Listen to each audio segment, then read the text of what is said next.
Rafa, buenos días Pau, gracias por estar aquí, por acompañarnos. Nada, gracias a vosotros, Ana y Pau. Me da un gran placer ver a Cristianismo y Justicia, que se conoce como institución, los cuadernos, aquí en carne mortal, ¿no? Y encima con gente joven, alegre y combativa, pues un placer. Pues muchas gracias. Hoy nos encontramos, ¿no?, para dialogar sobre este último cuaderno que hemos publicado, hacia el poscapitalismo, ¿no?, del cual eres el autor. Por lo tanto, para nosotros es un placer enorme estar aquí y poder tener este rato de charla. La primera pregunta que nos surgía es, ¿este cuaderno es un cuaderno un poco diferente a los que solemos publicar, ¿no?, porque es menos quizá de contenido, sino que plantea un estado de la cuestión, plantea un mapa sobre la situación actual del diálogo entre marxistas y cristianos, ¿no? Y ahí pues queríamos preguntarte por qué este diálogo, qué pueden aportar hoy en día, qué se pueden aportar hoy en día, ¿no?, cristianos, marxistas y ecosocialistas. Bien, lo primero que querría decir es que esto no es un aerolito que cae dentro de la programación de Cristianismo y Justicia como un cuaderno más, en el sentido, digo más, en el siguiente sentido, en que un autor les ofrece un tema a Cristianismo y Justicia se lo publica, etcétera, etcétera, ¿o no? Bien. Esto se inserta en algo que a mí me parece muy valioso en Cristianismo y Justicia, que es, entre otras cosas, la búsqueda de alternativas económicas de inspiración cristiana a la economía dominante, que, como dice el Papa, es una economía que mata. Y de hecho, lo recordaréis, que el origen de este cuaderno son las jornadas sobre la economía que mata, y ahí me pidió Cristianismo y Justicia que dijera qué podría aportar una nueva fase de diálogo entre cristianos y marxistas, luego yo le añadí ecosocialistas, en esta búsqueda cristiana de alternativas a una economía que mata. Es ahí donde surge. Y claro, tu pregunta, Ana, es, bueno, ¿y qué podemos aportar en estos mundos? Que no son solo mundos, por un lado los cristianos, por otro lado los marxistas, por otro lado los ecosocialistas, porque hay muchos cristianos y cristianas que son ecosocialistas, otros que son marxistas, hay ecosocialistas que son personas religiosas, marxistas que son cristianos, o sea, que son mundos, por un lado, pues distintos, pero por otro lado también interpenetrados, relacionados, ¿no? Bien. Yo creo que lo primero en lo que convergemos es en una pasión moral. Es una pasión moral que compartimos. Nos duele la humanidad sufriente. Esto es un término que aparece en la historia del marxismo y del movimiento obrero y también en la terminología cristiana. Nos duele, y nos duele mucho. Y contra eso nos volvemos insurrectos. Queremos una insurrección, claramente, contra eso. Junto a la pasión moral, que evangélicamente lo podemos traducir, que los últimos sean los primeros, la primacía de lo último siempre, en el capitalismo, los últimos son los ultimísimos. Entonces, es natural que converjamos todos aquellos que estamos buscando superar el sistema capitalista. ¿Por qué en concreto dialogar con el marxismo y con el ecosocialismo? Bueno, pues porque lo que aporta el marxismo a la historia de la emancipación humana es el vínculo entre ciencia y movimiento social. Ciencia social básicamente. Y eso nos lleva a algo que es muy importante, y por eso le doy de verdad relevancia a Cristianismo y Justicia, y es que estudiar es revolucionario. Es decir, los problemas son complejos. De los problemas no se salen con 4 eslóganes, y 4 cómics, y 4 folletitos, y 4 cositas de agitación y propaganda. Es una cosa muy compleja. Estudiar. Marx fue un revolucionario desde la biblioteca del Museo Británico, pero vinculado digamos, a la ciencia. Eso es lo importante, la analítica, la analítica social. Y descubrir cuáles son las contradicciones fundamentales que tiene el capitalismo, que son, desde mi punto de vista, las siguientes. En primer lugar, la contradicción entre capital y trabajo. Nosotros siempre estaremos, desde la perspectiva de la primacía de los últimos, con los trabajadores, especialmente con los trabajadores precarios, tanto en Europa como sobre todo en el resto del mundo. Otra contradicción muy importante que hoy tiene mucha relevancia es la contradicción entre el belicismo, que es consustancial al capitalismo, es consustancial, por eso complejo industrial militar, y el pacifismo, la paz, la bienaventuranza de los que construyen la paz, la contradicción entre el imperialismo, que hoy tiene una actualidad enorme. Ya lo de Trump es un imperialismo descarado, es un imperialismo carroñero. Y todos los movimientos antiimperialistas de los países del sur, ahí tenemos mucha conexión con las teologías del sur, con los cristianismos de liberación en el sur, y también la gran contradicción actual, que es la contradicción entre la naturaleza y el extractivismo y la destrucción. Entonces, eso hay que analizarlo, porque permitidme, si es posible decir una cosa, ¿es posible? Sí, sí. Sí. Y es que el Evangelio de Jesús de Nazaret es antiteocrático y anticonfesional políticamente. Del Evangelio no se puede deducir una economía, no se puede decir una política. Es un sinsentido eso de la democracia cristiana, pero también lo sería izquierda revolucionaria cristiana, es un sinsentido. Lo que el Evangelio nos da es una orientación, una pasión, unos estilos de vida, unos valores, una lucha permanente contra el reinado del dinero. Y luego tenemos que buscar mediaciones laicas. Hombre, ¿cuáles son las mediaciones laicas más afines a gentes que se mueven por ahí? Pues aquellas que piensan todo en función de los explotados, de los oprimidos, de las mujeres víctimas del patriarcado, etcétera, etcétera. Y luego y con esto acabo, hay una aportación importante que viene del cristianismo, que son los pobres. A mí no me gusta hablar de pobres, sino los empobrecidos, como sujetos políticos. El marxismo se ha guiado mucho por vanguardias. La dinámica de los cristianos de la liberación en la historia no es una dinámica vanguardista, es una dinámica de los de abajo articulados políticamente. En eso insiste mucho el Papa Francisco. Y una adenda final, me lo permitís, claro, ya que sois buena gente y generosa, pido disculpas por hablar más de lo debido, pero voy a callar. Es el tema de que los marxistas más inteligentes ya son posmarxistas. No quiere decir que hayan abominado, sino que desde Marx van mucho más allá de él. Y por eso han llegado al ecosocialismo, que tiene raíces marxistas, pero la mayoría son posmarxistas. Estoy hablando, por ejemplo, del ecologismo de los pobres, que es fundamental, que no saben ni lo que es el marxismo ni lo que es el propio ecosocialismo, pues son movimientos. O, por ejemplo, todo lo que aporta el ecofeminismo. Los movimientos feministas son fundamentales para el ecosocialismo, o los nuevos neogandismos que llamo yo, o los pacifismos, ¿no? O el indigenismo político y las sabidurías ecológicas de los pueblos originarios, o el ecobudismo, que es muy importante en Asia, ¿no? O los feminismos islámicos y los feminismos cristianos. Hay un conjunto de culturas emancipadoras que no tienen una matriz estrictamente marxista, que tienen elementos, pero que tienen una especificidad.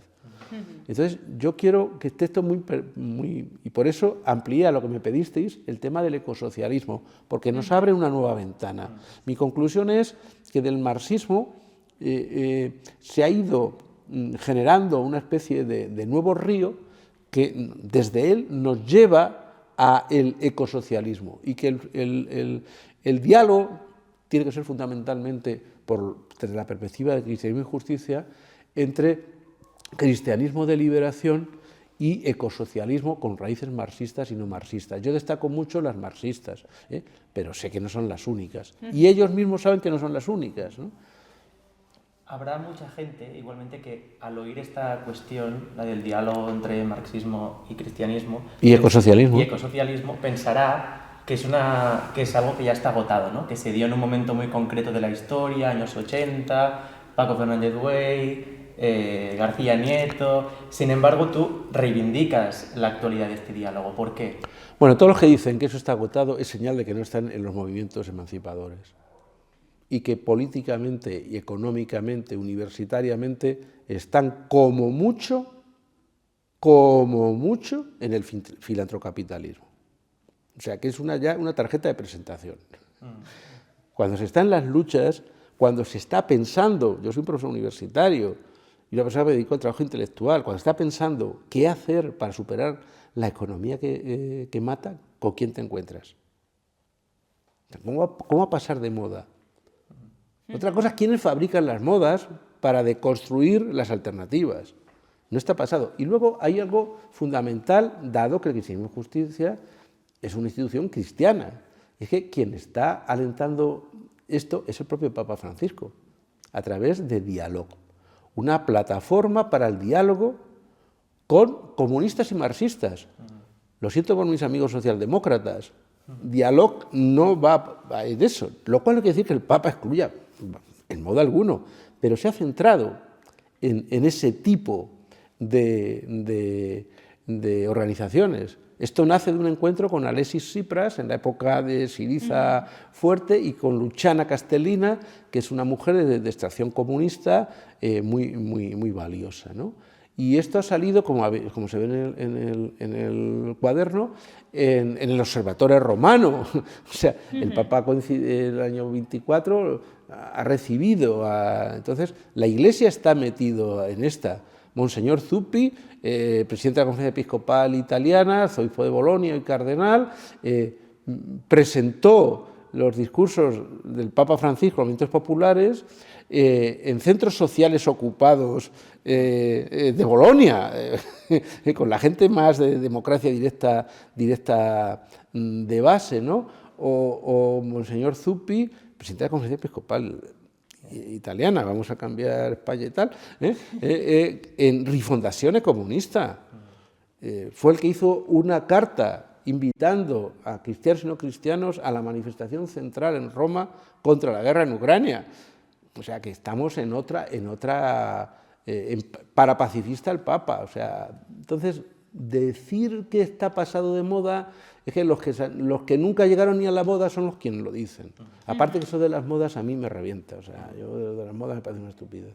Muy al inicio del cuaderno, enumeras los distintos ámbitos o niveles de diálogo que se puede establecer entre marxismo y cristianismo, ¿no? Y sobre todo, ¿no?, apuntas que en los últimos tiempos el diálogo se ha centrado mucho en la dimensión ecológica, en la dimensión de prácticas alternativas comunes, ¿no?, y en la dimensión más ética, ¿no? Pero, sin embargo, también mencionas que hay una dimensión en la que se puede establecer el diálogo, que es quizá la más filosófica y teológica, más desde la espiritualidad, ¿no? Y ahí, como yo creo que en el cuaderno tú te centras más en esas tres últimas, ¿no?, que son las que están quizá más al orden del día, pero reivindicas la importancia de la continuidad en ese diálogo, en esas dimensiones quizá espiritual, tal. Si puedes desarrollar un poco más esta cuestión. Sí, porque además es un tema que yo introduzco mucho en las relaciones con amigos y compañeros ecosocialistas y marxistas, cuando se dice, bueno, vamos a centrarnos en cosas que podemos hacer juntos y lo demás lo dejamos aparte. Digo, no, yo no dejo aparte nada, pero por una cuestión de seriedad. Es decir, yo en el cuaderno digo que no se trata de marxistizar el cristianismo ni de cristianizar el marxismo, que no nos tenemos que desnaturalizar. Y el marxismo en sus orígenes y en sus grandes pensadores es una totalidad, es algo muy compacto, y que está ahí presente, aunque se quiera obviar, luego sale en muchas cosas. Por ejemplo, el tema del ateísmo, del sentido de la religión y de la espiritualidad. Eso no se puede dejar fuera. Otras cuestiones que atañen a la filosofía, como por ejemplo el materialismo dialéctico, ¿no? O otra cuestión que me parece muy importante, porque yo soy un amante de la ciencia, adoro la ciencia, leo mucha divulgación científica, que es la relación entre ciencia y religión. Eso no se puede dejar fuera. Otras cuestiones muy importantes. Yo con Francisco Fernández Boix hablábamos mucho, ¿no?, sobre esta cuestión. Otra cuestión que me parece muy importante es el tema, que él lo planteaba y también Manuel Sacristán. Decían ellos, la muerte no se puede obviar. Es una cuestión fundamental. Y la esperanza. Sobre la muerte y la esperanza no tenemos nada que decir, pero son componentes fundamentales de la condición humana. Es cierto que Ernst Bloch sí trabajó mucho la esperanza, pero para trabajar la esperanza tuvo que trabajar la Biblia, tuvo que trabajarla, ¿no? Otras cuestiones que se ven en la vida cotidiana de muchos militantes, sobre todo históricos, ¿no?, que es todo lo que tiene que ver con lo subjetivo, lo individual. Hay una carencia muy fuerte de personalismo. Yo llego al marxismo desde Emmanuel Mounier, muy de la mano de Alfonso Comín, que es una persona a la que yo siempre he querido mucho, sobre todo al Comín premarxista. Es curioso, ¿no? No tanto al marxista, aunque también, ¿eh? Entonces, esos temas hay que plantearlos, porque si no, sale lo que hay de fondo, el cientificismo, un materialismo muchas veces muy craxo, formas de relación que no han cuidado el personalismo, y por eso en ciertas corrientes del feminismo hay una gran convergencia con las feministas cristianas y sus lecturas, digamos, de la realidad, porque ahí hay otros componentes, ¿eh? Entonces, lo que pasa es que en España eso no se trabaja. El feminismo cristiano o el feminismo islámico, que también existe en nuestro país, va por un lado, feminismo laico, y faltan convergencias. Yo intenté hacer algunas cosas, pero no ha sido posible. Este país es que lo del diálogo no le va mucho con su ADN, ¿eh? Y por eso es lo que creo que hay que hacerlo, ¿no? Hay un momento en el cuaderno que dices: la solidaridad y la atención a los excluidos sociales y a las víctimas más vulnerables del sistema capitalista caracterizan actualmente a personas, comunidades y grupos cristianos. La izquierda política y sindical no saben estar ni saben moverse en estos mundos. Eso me recuerda también a una frase que dijo Gabriela Serra en estas jornadas que comentábamos antes. Ella decía algo como: nosotros, los comunistas, montamos manifestaciones y huelgas, mientras que los cristianos generan comunidad y se encargan del más débil. ¿Esto es así? Entre otras, Gabriela Serra, que es cristiana, claro, no solo comunista, ¿no? Lo descubrí en ese encuentro y me alegró mucho. Bien, mirad, voy a empezar con una trayectoria de vida, ¿vale?, que es Joan García Nieto. Joan García Nieto, al que está dedicado el cuaderno, junto a Francisco Fernández Boix. Joan García Nieto, no voy a hacer su vida, pero llega un momento en que él llega a Cornellá, tal, y se decanta por el tema de la clase obrera en sus dimensiones sindicales y políticas. Eso no lo terminó nunca, pero ¿en qué termina? Con la coordinadora contra la exclusión social y la marginación. Esa misma trayectoria la hace también su hermana Carmen García Nieto, igual. Y muchos militantes que yo he conocido, cristianos, en ámbitos políticos y sindicales muy radicalizados, hoy están metidos ante todo en temas de exclusión social y de marginación. Eso nos habla mucho de ¿qué? De esa pulsión cristiana por los últimos de los últimos.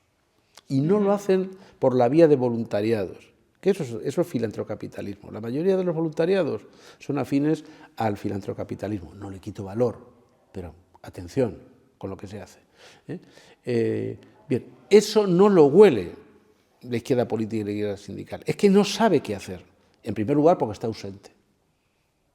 no está enraizada. El drama de la izquierda española es que no está enraizada en los territorios con mayor grados de vulnerabilidad social.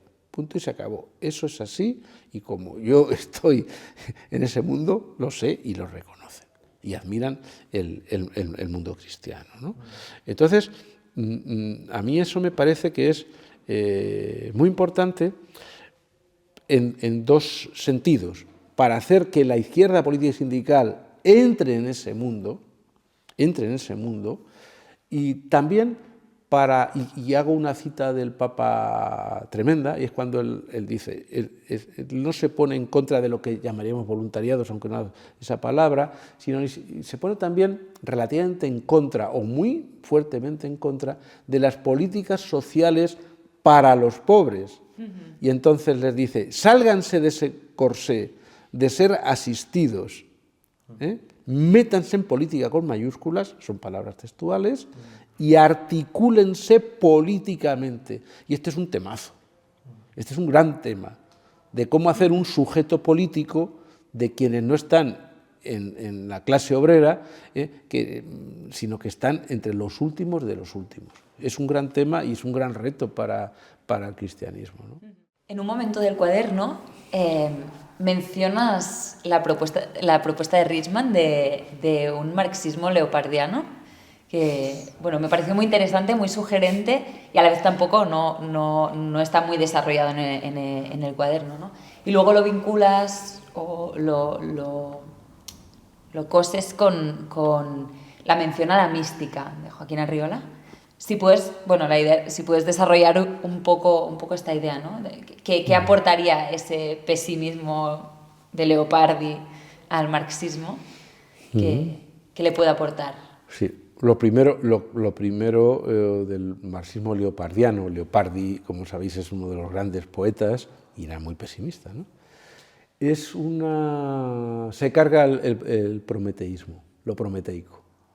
El marxismo ha sido algo prometeico. Pues no tanto, ¿no? O sea, y por otro lado, lo que plantea Jorge Rijsman, que es una persona a la que yo sigo muchísimo, se ve en el cuaderno, es la confluencia con la espiritualidad budista. Él cuando dice al final, sería algo así como un marxismo budista, digo, madre mía, suspenso en un tribunal donde estuviera Marx, Lenin, Gramsci, pero eso es lo bueno de estos marxistas laicos, que penetran en todos los territorios. Y claro, un territorio a lo que está llegando el marxismo más lúcido es el de la espiritualidad. Por ejemplo, uno de los últimos libros que ha escrito Jorge Rijsman se titula Ecoespiritualidad para laicos. Claro, ecoespiritualidad para laicos, pero es que el avance porque ahí tenemos también otro enorme campo de diálogo y de encuentro en torno a las espiritualidades, ¿no? Por ejemplo, otro autor muy catalán, al que yo sigo mucho, Joaquín Sempere, ha escrito un libro fantástico, La tierra exhausta, y ahí plantea en 3 ocasiones el tema, llega a decir en un momento, de necesitamos una revolución espiritual. Sin esto no vamos a seguir adelante. El propio Manuel Sacristán, cuando pasa a abordar lo que él llamaba los problemas posleninistas y se hace de alguna forma posmarxista sin adjurar de un marxismo muy crítico, dice, mira, para afrontarnos a lo que está viniendo, que es el problema ecológico, hay que utilizar ya categorías religiosas. Y esa categoría es central, que es la conversión. Claro, si tú te tienes que convertir, tú tienes que tocar muchos elementos que no están ni en la superestructura ni en la infraestructura, ¿no? Entonces, por ahí es por donde yo creo que hay un camino muy importante, porque sin espiritualidad, sea laica, religiosa de un tipo u otro, interreligiosa, sin espiritualidad no hay esperanza, y sin esperanza nos van a poder. Que ahí, o sea, sin entrar demasiado, ¿no? Pero lo que resulta curioso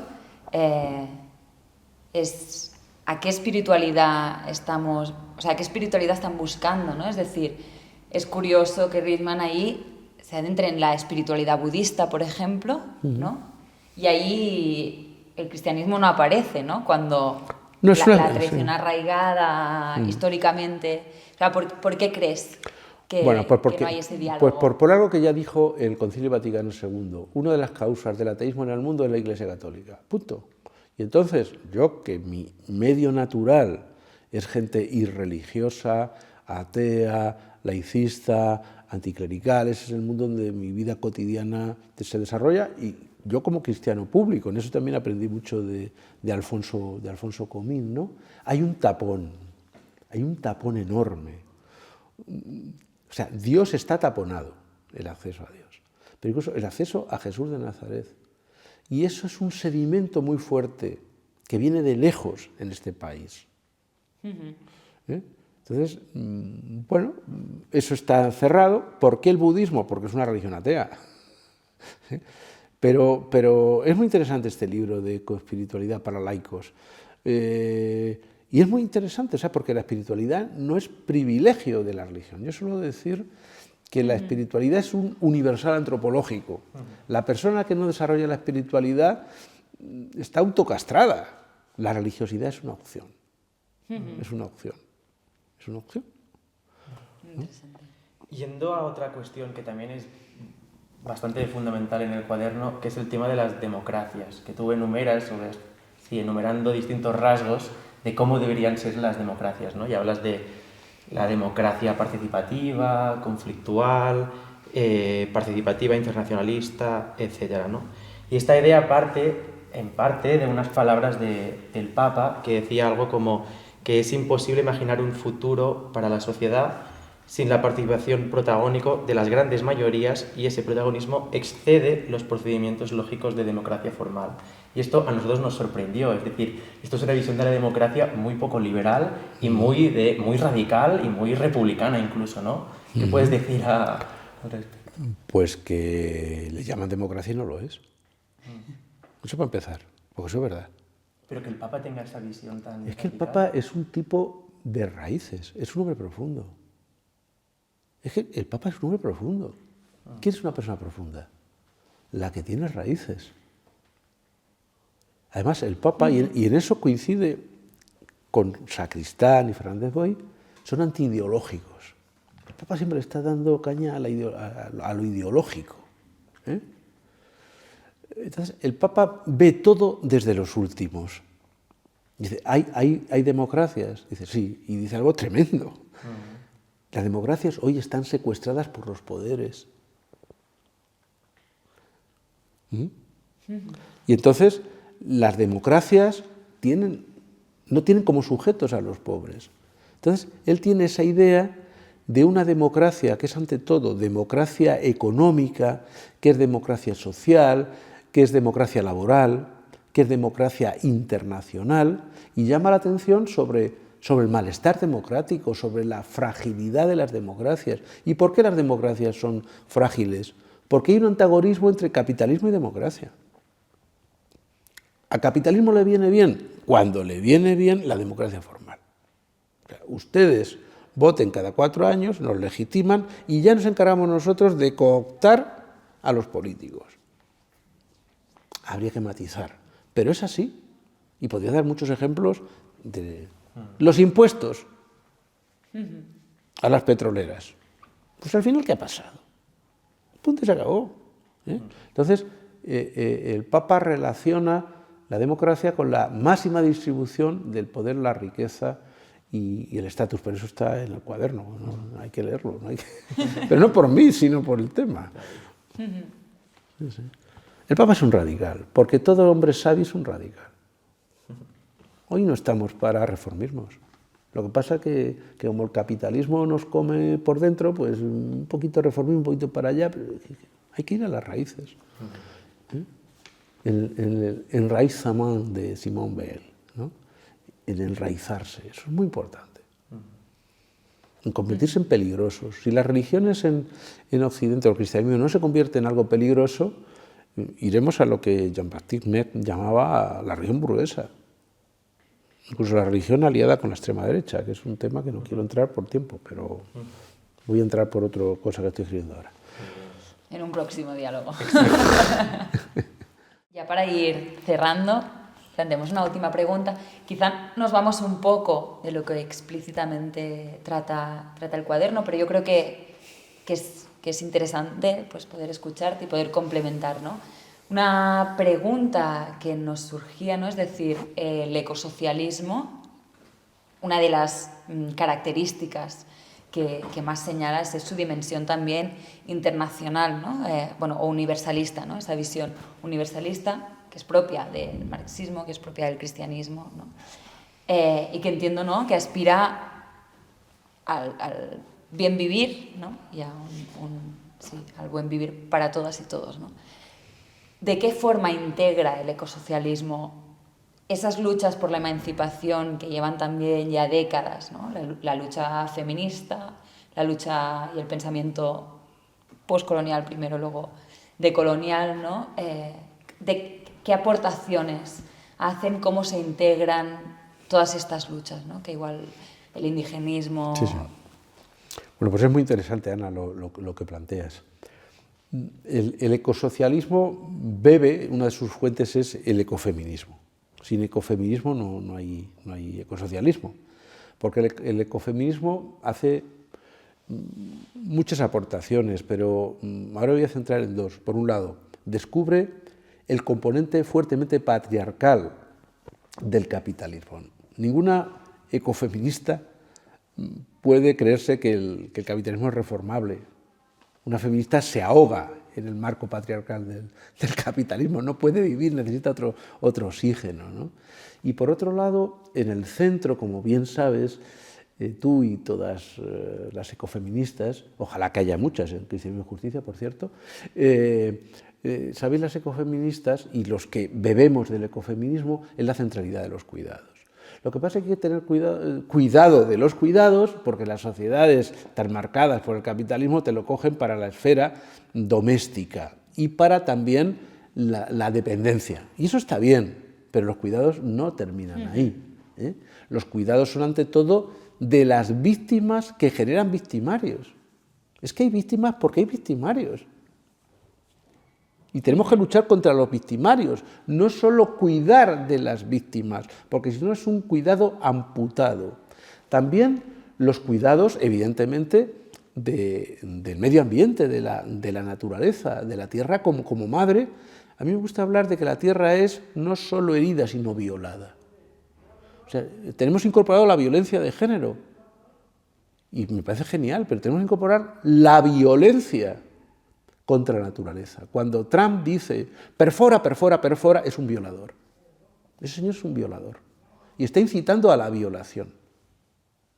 Y habrá que tener leyes internacionales también en este término. Y luego me parece muy importante lo que decías del feminismo decolonial, ¿no? Bien, esto yo lo relaciono mucho, y en mis viajes de América Latina, por América Latina, con movimientos del ecologismo de los pobres, lo he vivido in situ, es el tema de los pueblos originarios y cómo están siendo masacrados o desplazados por este capitalismo patriarcal violador, ¿no? A mí eso me parece muy, muy importante. Entonces se nos abre ahora un gran reto, que es el reto de cómo generar pensamiento antiimperialista, prácticas antiimperialistas muy imbuidas por el ecofeminismo y el movimiento del ecologismo de los pobres. Me parece fundamental. Si me es permitido un medio minuto para el cierre, y dado que esto nace de Cristianismo y Justicia, que es una matriz de iniciativas ciudadanas, yo creo que el Papa Francisco ha levantado la bandera del antiimperialismo y lo ha hecho de una forma muy concreta a través de la carta a los obispos de Estados Unidos. Y los obispos de Estados Unidos, los que le obedecen, que me imagino sean pocos, han demandado a Trump. Es la primera institución que demanda jurídicamente a Trump. Ahí hay un nuevo reto, para el mundo cristiano. Porque ahora estamos ante un escenario netamente de imperialismo. Entonces, todas nuestras acciones internacionalistas se tienen que multiplicar. Y por eso la fibra del ecofeminismo, en ese sentido de ser un sensor, de que cuando se está violando algo, no solo a la mujer o al varón, cuando se está violando, la lógica de la violación me parece muy importante y la tenemos que ampliar, ¿no? Yo cuando hablo de tierra violada, la gente reacciona, pero es que es mentira. Entonces, vamos a ser capaces de generar un cristianismo de liberación antiimperialista, porque ese antiimperialismo está teniendo muchas repercusiones. Este es un gran tema. Y os invito a que en Cristianismo y Justicia lo penséis y lo hagáis. Pues gracias, Rafael, por escribir este cuaderno y por este diálogo que en realidad recupera una tradición muy arraigada en nuestro centro. Claro. Esperemos que sea de utilidad para toda la gente que nos sigue y nada. Pues nada, hagamos memoria fecunda de aquel gran hombre que fue Joan García Nieto y todos los que han trabajado con él. Y yo me alegro que existan estos centros alegres y combativos. Gracias. Espero que lo seáis. Gracias. Muchísimas gracias. Gracias a vosotros.